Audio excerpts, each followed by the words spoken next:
मेरी उम्र 35 साल थी, मेरा नाम सपना था और मैं अपने घर की सबसे आखिरी लड़की थी जिसकी शादी होना बाकी थी। और शादी इसलिए नहीं हो रही थी क्योंकि मेरा वज़न बहुत ज़्यादा था। जो भी आता मेरा मोटापा देकर वापस चला जाता। अब तो मेरा दिल टूटने लगा था। मैं अपने मोटापे को कम करने के लिए कई नुस्खे कर चुकी थी, मगर कोई भी काम नहीं आया था। इन्हीं दिनों अम्मा ने देखकर भाई की शादी कर दी क्योंकि मेरी वजह से भाई की शादी रुकी हुई थी और भाई अब मुझे भी बद्दुआ देने लगा था। अम्मा ने सोचा बेटे की शादी फिर हो जाएगी, अब बेटे की शादी करती हूँ। बहू घर आएगी तो कोई ना कोई नया रिश्ता हाथ आ जाएगा। और फिर अम्मा जब भाभी को ब्याह कर लाई तो मैं देखती ही रह गई। भाभी इंतहाई खूबसूरत, पतली, वजन बदन वाली गोरी चिट्टी लड़की थी। उसे जो देखता देखता ही रह जाता। मैं बहुत खुश हुई, लेकिन मुझे थोड़ा जलन भी हुआ था। थोड़े ही दिनों में मेरी भाभी से दोस्ती हो गई। भाभी मुझसे बातचीत नहीं करती थी, लेकिन मैं उससे उसकी स्मार्टनेस का राज पूछना चाहती थी। कुछ दिन में ही मेरी भाभी के साथ बहुत ही अच्छी दोस्ती हो गई। अब भाभी मुझसे कहती है कि तुम भी जल्दी से शादी कर लो। मैं भाभी से पूछती थी मैं शादी कैसे कर लूँ, मेरे पास तो न ही आप जैसी खूबसूरती और न ही मेरा वज़न ऐसा कि मुझे कोई नज़र भर देखे। भाभी बोली इसमें क्या है, मैं तुम्हारा सारा इलाज कर दूंगी। मैं भाभी को हैरान होकर देखने लगी कि भाभी मेरा इलाज कैसे करेगी। बोली कि तू अभी कपड़ा बदल ले, हम डॉक्टर के क्लिनिक चलते हैं। मैं बहुत ज़्यादा खुश हो गई। मुझे तो यकीन नहीं आ रहा था। आज पहली बार किसी ने मुझे डॉक्टर के पास जाने का कहा था, वरना सभी लोग यही कहते तू रोटी बहुत खाती है, कम कर ले तो ठीक हो जाएगी। भाभी ने बाहर जाकर एक रिक्शा रोका, फिर मुझे बड़ी आहिस्ता के साथ उसमें बैठाने का कहा। बोले चलो मैं तुम्हें क्लिनिक में लेकर चलती हूँ। मैं बहुत खुशी भाभी के साथ बैठी। हम तकरीबन आधे घंटे में एक क्लिनिक में पहुँचे थे, मगर मुझे बड़ी हैरत हुई थी कि इस क्लिनिक पर कोई बोर्ड वगैरह नहीं लगा हुआ था, न ही इसमें ज़्यादा लोग थे। मेरी जैसी कुछ औरतें वहाँ बाहर बैठी हुई थी, जबकि कुछ औरतों के चेहरे पर बड़े बड़े दाग, दाने और धब्बे थे। उनको देखकर मुझे अपना काफ़ी बेहतर लगा। थोड़ी ही देर के बाद एक लड़की अंदर आई, उन सब औरतों को देखने लगी जो भी उस कमरे में बैठी हुई थी। फिर उसकी नज़र मुझ पर पड़ी तो उसने अजीब से अंदाज में मुस्कुराते हुए कहा, मेरी भाभी को इशारा किया। भाभी ने भी इशारे में कुछ कहा, मुझे लेकर बाहर आ गई। वो औरत मुझे देखकर बहुत खुश हुई। भाभी ने मुझे कहा कि यह औरत जो भी पूछे को सीधा सीधा जवाब दे देना, फिर यही तुम्हें बड़ी डॉक्टरानी के पास लेकर जाएगी। इससे तुम्हारा मसला हल हो जाएगा। मुझे क्या पता था कि मेरी किस्मत बदलने वाली है और भाभी पर भरोसा करके मैं एक बहुत बड़ी गलती करने वाली हूँ।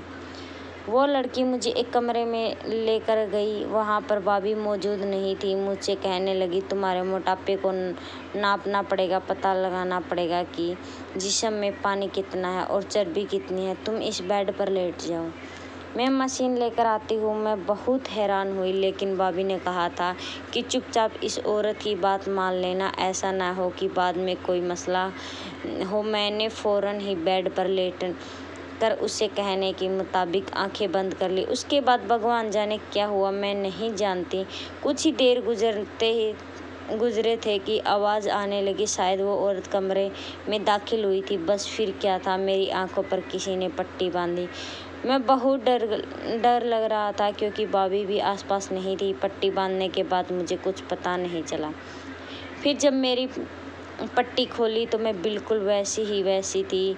मुझे कोई बदलाव नहीं आई थी और ये अमल तकरीबन 5 से 7 मिनट का था। अलबत्ता मुझे अपने पूरे जिस्म में जलन ही महसूस होने लगी। मैंने उस औरत से पूछा कि ये क्या था, मेरे साथ तुमने क्या किया है। बोली कि मैंने तुम्हारा अल्ट्रासाउंड किया है। इसमें हैरान करने वाली कौन सी बात है। अल्ट्रासाउंड, मेरे दिमाग में फिर से बात फिरने लगी। अल्ट्रासाउंड तो उन औरतों का किया जाता है जिनको कोई बच्चे वगैरह का मसला हो। फिर अल्ट्रासाउंड के लिए पेट पर एक ख़ास किस्म का पानी लगाया जाता है और मशीन भी दूसरी होती है। इस औरत ने तो मुझे हाथ तक नहीं लगाया और फिर कौन सा अल्ट्रासाउंड था जो बिना हाथ देखे हो गया। मुझे बहुत अजीब लग रहा था। फिर वो मुझे अपने सामने बिठाकर मुझसे बातें करने लगी कि तुम्हें कब से मोटापा है, खाती पीती कितना हो। मेरी सारी बातें जो मैं बोल रही थी वो एक कॉपी में लिखती जा रही थी। यहाँ तक कि सारी जानकारी पूरी हो गई तो उसने मुझे कहा, अब तुम बाहर जाओ और अपनी भाभी को अंदर भेजो। मैं डरते डरते बाहर चली गई। मुझे तो पता नहीं था कि मेरा वज़न कम भी हो पाएगा या नहीं। भाभी को मैंने अंदर कमरे में भेज दिया। खुद मैं दरवाजे के बाहर खड़ी हो गई। मुझे दरअसल अजीब लग रहा था कि मैं यहाँ खड़ी रही। मैं तभी दरवाजे के करीब जाकर खड़ी हो गई। तब मेरे कानों में भाभी और उस औरत की बातें पड़ने लगी, या यूँ कहिए कि बातें की आवाज़ बढ़ने लगी। तभी मुझे अंदर से हंसने की आवाज़ आई। तब मैं हैरान हो गई कि भाभी इस औरत से अच्छी दोस्ती थी या इसे जानती थी पहले से ही, क्योंकि उन दोनों के हंसने की आवाज़ बाहर तक आ रही थी। खैर मैं कुछ कर नहीं सकती थी, मेरी भाभी ही मेरा सब कुछ थी। भाभी थोड़ी देर के बाद कमरे से बाहर आई। उनका चेहरा बिल्कुल स्पष्ट था। कहने लगी, जल्दी से घर चलो, अब काफ़ी देर हो गई। तुम्हारा भाई भी आने वाला होगा। मैं भाभी की इस हड़बड़ी को समझ नहीं पाई। मैं उनके पीछे पीछे आ गई। भाभी ने फ़ौरन ही जाकर रोड पर एक रिक्शा किया और उसमें बैठ गई। रास्ता पूरा भाभी ने मुझसे कोई बात नहीं की। वह गुमसुम ही रही थी। आधे घंटे में हम घर पहुंच। भाभी ने रिक्शे वाले को पैसे दिए और वापस भेज दिया। रिक्शे वाला मुझे देखकर बड़ी अफसोस भरी नज़रों से देख रहा था। लगता था कि जैसे उसे कुछ मालूम हो। वो मुझे बताना चाहता हूँ। उसने मुझे आवाज़ भी दी, रुकिए, बात सुने। भाभी ने उसे झिड़क कर वहाँ से भगा दिया था। मैं बहुत परेशान हुई थी। मेरा तो दिल चाह रहा था कि मैं भाभी से सारी बातें पूछ लूँ, उनसे कहूँ कि मैं भाई को बता दूँगी, लेकिन मैं क्या कर सकती थी। मेरा वज़न बहुत ज़्यादा था, इसके लिए भाभी ने ही मेरा इलाज करवाना था। जैसे ही हम घर में दाखिल हुए तो भाभी मुझे बात करने की बजाय सीधे अपने कमरे में चली गई। मैं भी उनके पीछे पीछे गई कि शायद वो मुझे मेरे इलाज के बारे में कुछ बताएगी, मगर उन्होंने फ़ौरन से दरवाज़ा बंद कर लिया और मैं बाहर भूत की तरह खड़ी देखने लगी। काफ़ी देर भाभी का इंतज़ार किया, मगर वो कमरे से बाहर नहीं निकली। मैं इसी तरह अजीब अजीब ख्याल सोचकर अपने कमरे में आ गई। तभी अम्मा ने मुझे बुलाया, कहा कि भाभी तुमको बुला रही है। मैं बाहर गई तो भाभी बहुत खुश लग रही थी। मेरे गले लगकर बोली, तू तो मेरी सबसे अच्छी बहन है। मैं आज बहुत खुश हूँ। तेरा इलाज तो हो ही जाएगा। मुझे भी बहुत खुशी हुई। भाभी के चेहरे से खुशी के रंग झलक रहे थे। उन्होंने मुझे अपने पर्स से 1000 रुपये निकाल कर दी और बोली, लो, जो भी दिल करे मेरी तरफ से खा लेना। मैं परेशान होकर बोली, भाभी तो मुझे मोटापे के इलाज के लिए लेकर गई थी और अब खाने के लिए मुझे पैसे दे रही हो, ये क्या बात हुई।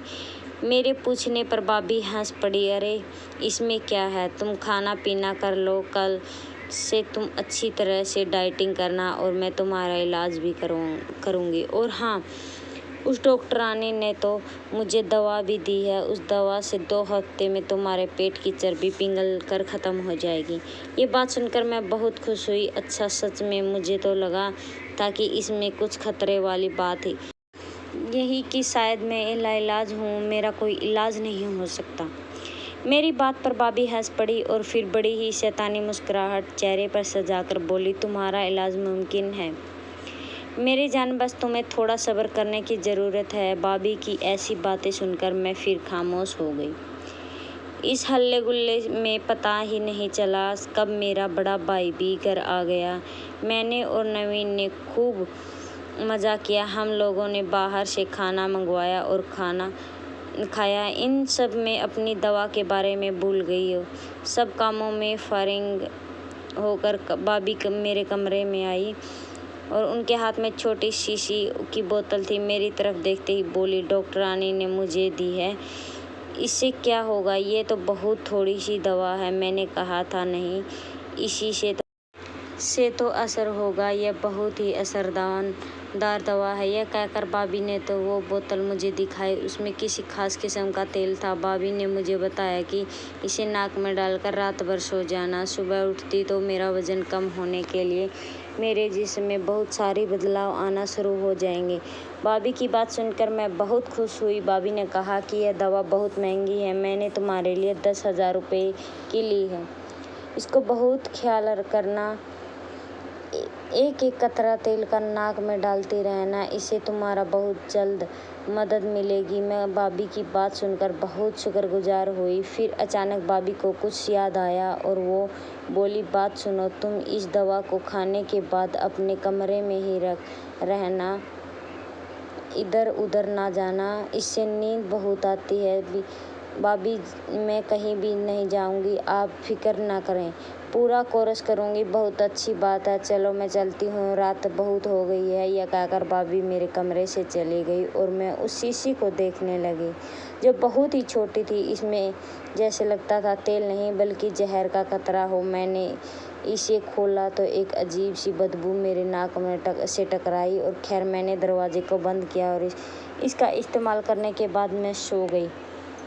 मुझे उस रात बहुत गहरी नींद आई थी। काफ़ी देर सोती रही, बिल्कुल ऐसे जैसे कोई बेहोश होता है। सुबह के 10 बजे अम्मा ने मेरा दरवाज़ा ज़ोर से बजाया। अम्मा की आवाज़ सुनकर मैं भी बहुत ज़्यादा डर गई, क्योंकि ऐसा पहले कभी नहीं हुआ था। उठते ही मेरी नज़र घड़ी पर पड़ी तो मैं हैरान रह गई थी कि सुबह के 10 बजे हैं, हालांकि ऐसा होना नहीं चाहिए। मैं सुबह 10 बजे तक आज तक कभी नहीं सोई थी। मैंने हमेशा अपनी ज़िंदगी मुनासिब तरीके से गुजारी थी। फिर जैसे ही मैंने दरवाज़ा खोला, अम्मा पर नज़र पड़ते ही परेशान होकर मुझे देखने लगी। अरे बेटी, क्या हुआ? तुम तो बहुत जल्दी उठ जाया करती हो, आज ऐसी क्या बात हो गई? अम्मा के कहने पर मैं सच में खुद हैरत में देखने लगी। मेरे जिस्म की भी बदबू आ रही थी। मुझे लगा जैसे कि मेरे किसी कीचड़ की सोई हूँ, क्योंकि मेरे कपड़ों में अजीब किस्म की बदबू आ रही थी जिसे सूंघा नहीं जा सकता था। वो शुक्र है कि अम्मा ने इस बात को महसूस नहीं किया। मैं नाश्ते पर जाने से पहले नहाने के लिए अपने कमरे में चली गई। नहा धोकर बाहर निकला, अपने तरोताज़ा महसूस हुआ तो मुझे बहुत बुरा ही लग रहा था। इस तरह सोने मेरे कपड़े पहले बदबूदार कभी नहीं हुए थे, लेकिन आज तो एक अजीब सी मामला मेरे साथ पेश आ रहा था। थोड़ी ही देर बाद मैं नाश्ते पर आ गई। भाभी भी मेरे साथ बैठी थी। मुझे देख कर भाभी बहुत खुश हो रही थी।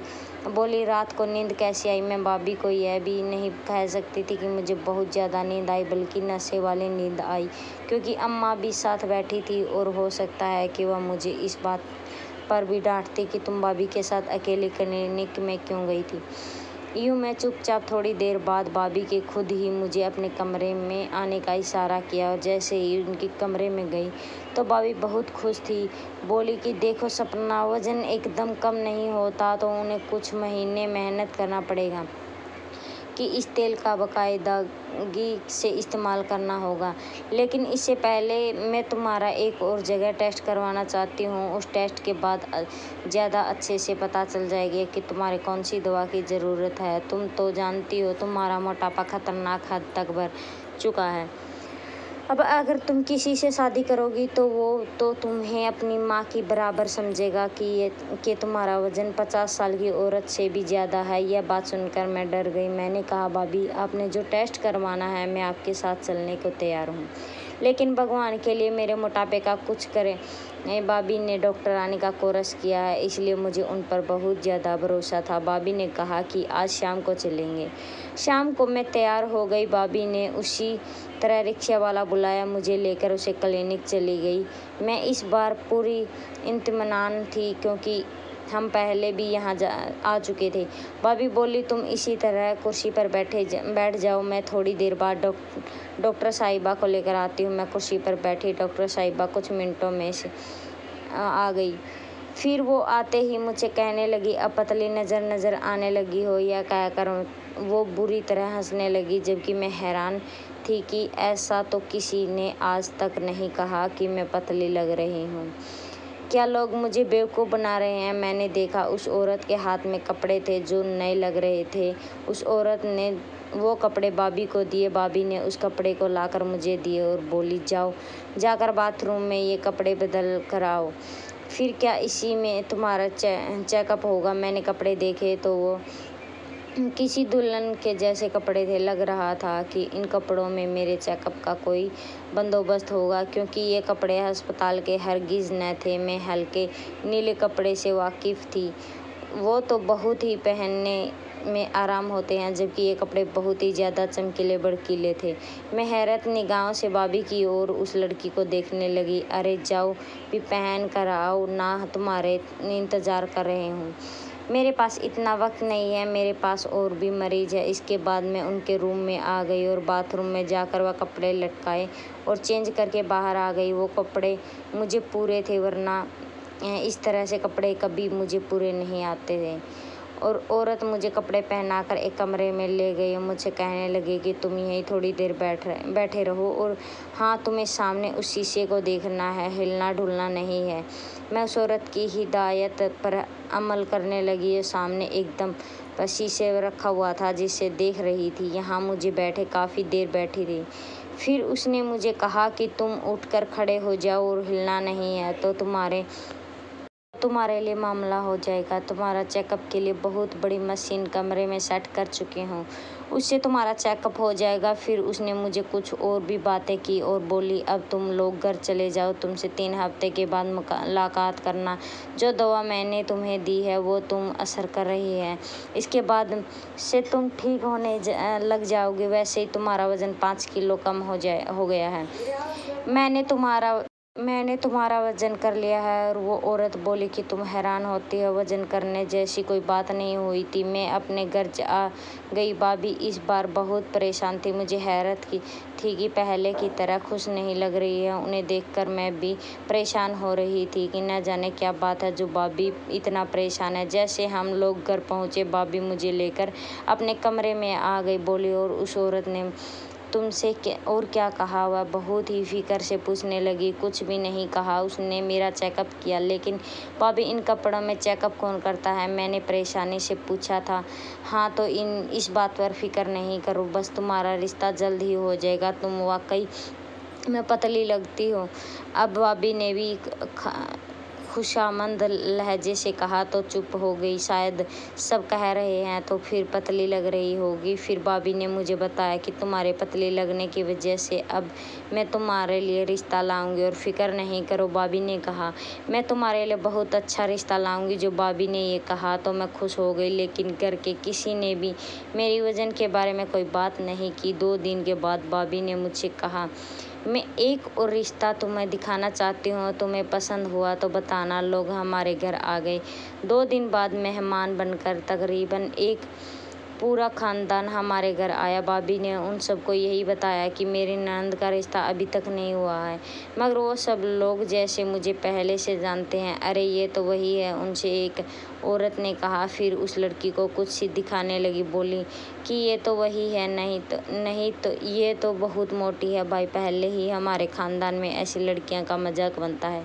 चलो यहाँ से। उन लोगों ने तो सामने ही कह दिया कि मैं मोटी लगती हूँ और ऐसी लड़की से रिश्ता नहीं कर सकते। दिल टूटा था मगर खामोश रही। वैसे भी भाभी ने कहा था कि अगर तुम्हारी शादी या रिश्ता इन लोगों के साथ नहीं होता तो फिर मैं अपने भाई से तुम्हारी शादी खुद करवाऊंगी। तुम इस बात की फ़िक्र नहीं करो। इनके जाने के बाद भाभी मुझे तसल्ली देने लगी और बोली, ये आखिर लोग थे जिन पर मैंने भरोसा किया। बस तुम फ़िक्र नहीं करो, मैंने अपने भाई से सारी बातें कर ली है। अगर वो तुमसे शादी करेगा तो तुम्हारी ज़िंदगी संवर जाएगी। बस तुम थोड़ा एक्सरसाइज भी किया करो। मेरा भाई भी तुम्हें डॉक्टर के पास लेकर जाएगा, उसे तुम ठीक हो जाओगी। मैंने भगवान का धन्यवाद किया और कुछ ही दिनों में भाभी का भाई मेरा रिश्ता लेकर आ गया। उन्होंने मुझे देखा तक नहीं और मेरी शादी की तारीख तय कर दी। मैं बहुत खुश थी। आखिर भाभी का दिया हुआ टोटका काम कर गया। लेकिन भाभी ने मुझे सख्ती से मना कर रखा था कि आइंदा वो दवा इस्तेमाल नहीं करना, उसे तुम्हें बहुत नींद आती है। मैंने भाभी की बात समझ ली थी, सो मैंने वह दवा इस्तेमाल करनी छोड़ दी। मेरे लिए ज़िंदगी बहुत आसान हो गई थी। मेरा पति मुझे देखते ही मुझ पर फिदा हो गया। बोला कि तुम मुझे बहुत अच्छी लगती हो, तुम बहुत खूबसूरत हो। मैंने तो सिर्फ अपनी बहन के लिए तुमसे शादी की है, अपनी बहन का घर बचाने के लिए, वरना तुम जैसी औरत से मैं कभी शादी न करता। शायद यह सोचकर मैं तुम्हारा वजन ज़्यादा है, मगर तुम्हारी असल खूबसूरती मैंने आज देखी है। क्यों बहन का घर बचाने के लिए क्यों? मैंने अपने पति से पूछा तो वो बोला, मैं तुम्हें यह बात नहीं बता सकता। मेरी बहन ने मुझे कसम दी है, वरना अगर मैं तुमको यह बात बता दूंगा तो वह नाराज़ होगी। मैंने अपने पति से कहा। बड़ी मुश्किल से यह बात निकलवा पाई और बात सुनकर मेरे रोंगटे खड़े हो गए। कहने लगा कि मेरी बहन तुम्हारे मोटापे का इलाज नहीं कर रही थी, दरअसल तुम्हें इस्तेमाल करके पैसे कमाना चाहती थी। उनको अपने ब्रांड की मॉडलिंग के लिए बहुत ही मोटी औरत की ज़रूरत थी, इसी वजह से वो तुमको एक एजेंसी के पास लेकर भी गई थी, मगर उसने उन लोगों से कहा कि तुम इस तरह तस्वीर नहीं बनाओगे और तुमको कोई बहाना करके दे कुछ ऐसा। तो उसने सिलसिला चला था। 1-2 तस्वीर तुम्हारे मैगजीन में भी छप गई है, लेकिन इस बात पर तुम्हारी भाभी बहुत परेशान है क्योंकि तुम मशहूर होने लगी थी और यह बात अगर तुम्हारे भाई को पता चल जाती तो वह मेरी बहन को तलाक दे देता। बस इसलिए उसने तुम्हारी शादी का बंदोबस्त मुझसे कर दिया। मेरा पति यह कहकर तो खामोश हो गया। मेरी जहन में आंधी तूफान की तरह पिछले गुजरे बकाया चलने लगे। मैं सोच भी नहीं सकती थी कि भाभी मुझे अपने पैसों के लिए इस्तेमाल करेगी, कि वो एक अच्छे घराने में तलाक रखती है। लेकिन अच्छी बात तो यह थी कि उसने अपने नुकसान का भुगतान कर लिया था। अपने भाई से मेरी शादी का बंदोबस्त कर दिया था ताकि मैं ज़माने भर में जलील और रुसवा न हूँ। अपने भाभी से कुछ कह नहीं सकती थी। मेरे पति ने मुझे कसम दी थी, वरना भाभी मेरे सामने बहुत ही शर्मिंदा होगी। आपको अगर ये कहानी अच्छी लगी हो तो इस वीडियो को लाइक कीजिए और इस तरह अच्छी कहानियों को सुनने के लिए हमारे चैनल को सब्सक्राइब कीजिए।